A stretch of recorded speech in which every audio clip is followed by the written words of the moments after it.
Tell people what it is you do, what it is you focus on, because this isn't mental health, this is mental performance. Yeah, so I think just for my own athletic journey, so we follow our passions in life. So a little bit about my story was just really liking understanding how we push our bodies, how we push those limits, understanding from the physiological standpoint. So my exercise science degree, really wanting to understand that. And through that journey, I discovered just how powerful that mind is. And I saw myself drawn to and wanting to know more about those that were successful, right? And how did they do what they did, and how did they continually stand at the top of the podium, right? Win the national championships, win whatever championship you're after. And so through that, I discovered more of the psychology aspects and just how powerful our mind is, and just how much our mind just shapes everything that we do. So that led me kind of back to really understanding what that performance mindset is, and what the best of the best do, the environments that create these winning teams, these winning organizations, and that's kind of where I live and breathe and love to do that kind of work. So let's talk about pressure. What is your approach to helping people perform at that critical moment when it's their opportunity to choke or their opportunity to really step up and excel?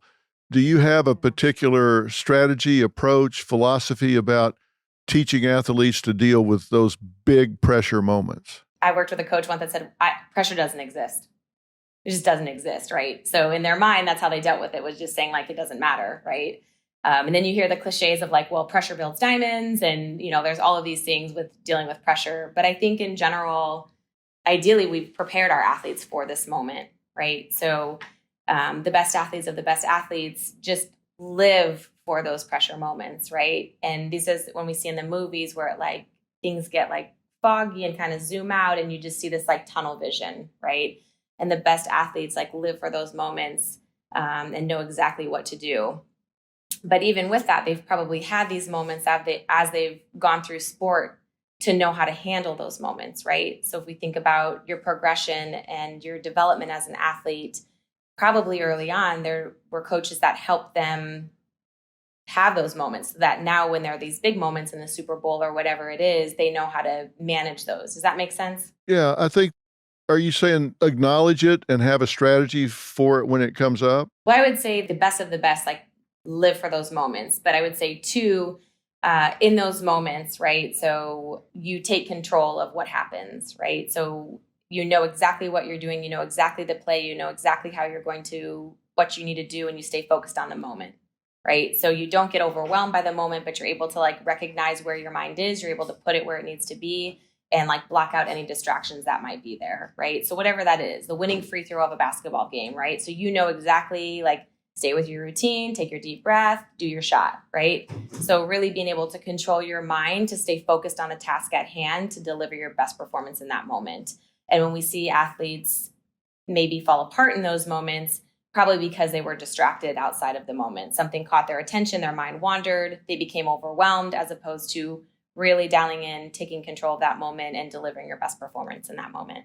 I play tennis a lot, like 300 days a year. I play with a lot of really good players, some on the tour and all, and that aspect of getting to match point and double faulting when that's not who they are. They just don't double fault, but then they get to that moment and they hit it a foot under the tape because they tighten up. And everyone that I talk to says exactly what you just said. They get distracted in that moment. They start playing what if, like, oh my God, what if I double fault? Oh my God, what if this? What if they start thinking about other than executing the shot?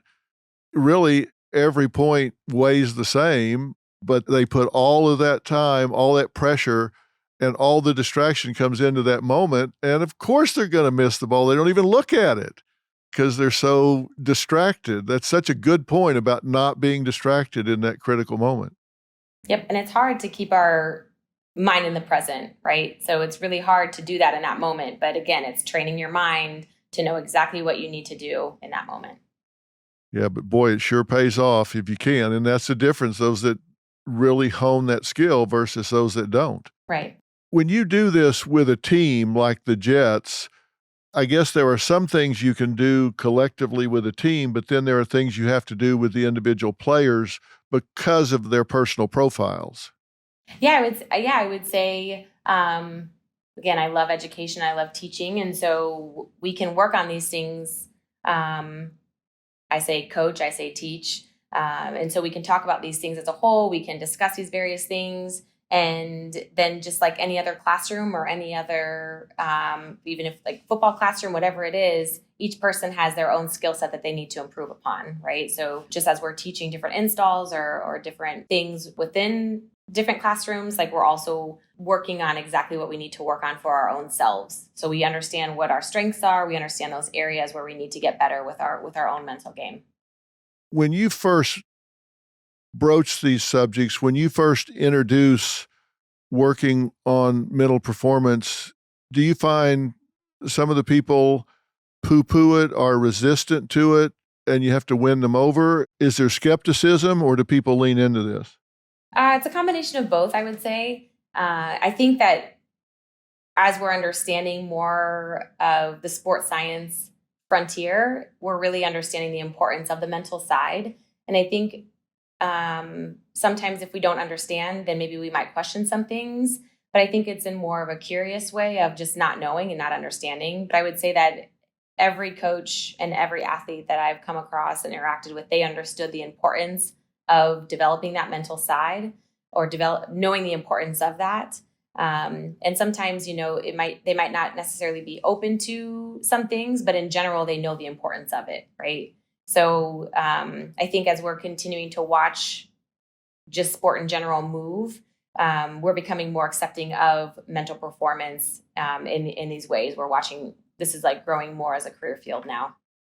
Yeah, clearly it's got to be rewarding for you to see it when you are working with a player and you see them get focused, you see them get more efficient in their performance based on the skills that they're developing mentally to really step that performance up. It's got to be rewarding for you.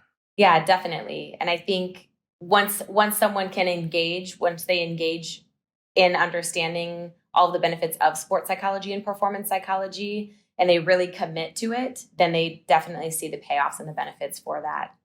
Well, if we've got people listening now that are athletes, whether a golfer, a tennis player, a runner, if you were going to give someone 2 or 3 things to really focus on to really enhance and build their performance, what would you tell them to focus on? One, I would say, what's the goal, right? So I want to understand like what the goal is, right? So what are we working towards? Because having a clear direction of what we're after is really important, right? 2, I would say investing in your own psychology. So just giving some time for self-reflection, understanding, what your mind does, right? So does it get distracted? Does it get critical? Does it lose focus? Just kind of understanding those areas where you want to improve in yourself, right? And then just understanding that journey of there are going to be not great days, there's going to be hard days, but just kind of sticking with that plan and that commitment and that routine, that's really important. Well, I think those are 3 great things. Number 1, I think it's so important for people to have a goal that they can identify and click it off, because just getting better, what does that mean? Define better so you know when you click something off. And I think taking your own inventory and knowing, how do I get in my own way, is such a good point. What is it I do to get in my own way? Am I not present? Am I thinking about 10 other things when I'm working out or doing my sport or whatever? Or do I put pressure on myself? Do I have a negative internal? Whatever I do to get in my own way, people really need to sit down and say, what is it that I do that I can really improve? Insight's a key. I think people just really have to do that. And then figuring out what you're willing to do to get there. This became a real focus of mine. I guess I was 12 years old. I was on a football team, and we were really good, and we had great equipment and great coaches and a lush green field, and we had a game that got rained out. So on Monday, the coach from the Salvation Army called our coach and said, "Hey, I understand your game rained out on Saturday. Do you think we could come over and scrimmage you guys today, Monday?" And our coach said, "Yeah, sure." And this ragtag bunch of kids came over, and they didn't have football shoes. They didn't have football pants. The kid that lined up across from me rolled up his jeans to the knees. So they were like football pants, and he was wearing loafers. He used masking tape to put the number 4 on his button-up shirt that he put on over his shoulder pads. None of their helmets matched, and, we had all these fancy uniforms. They beat us so bad, it was like a track meet. Honest to God, they were running up and down that field, and I got in the car afterwards and looked at my dad and said, "What the hell just happened?" And he said, "Well, you just got your ass handed to you on a platter, boy." And I thought, "Well, I was looking for something a little more in depth than that." And he said, "They were just hungry." And I remember that moment in that car thinking, I want whatever they've got. Whatever those kids have inside, if they can do so much with so little, I was envious of those kids. I wanted what they had inside. And from that moment on, I was focused on figuring out why people do what they do and don't do what they don't do. Understanding motivation. I wanted to know what made those kids so hungry, so motivated. It was a life-changing moment for me, and that's why I've been so focused on this and love what you do so much. Those kids, they were so thrilled to get a chance to play on grass because their field was just so hard dirt and had a manhole cover on the 40-yard line. It was terrible, and they were so excited with what we took for granted.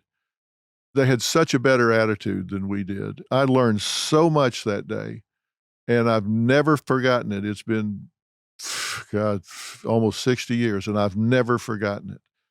It was such a mental difference between their attitude and ours. So I get it. I totally Yeah. get and admire what you do.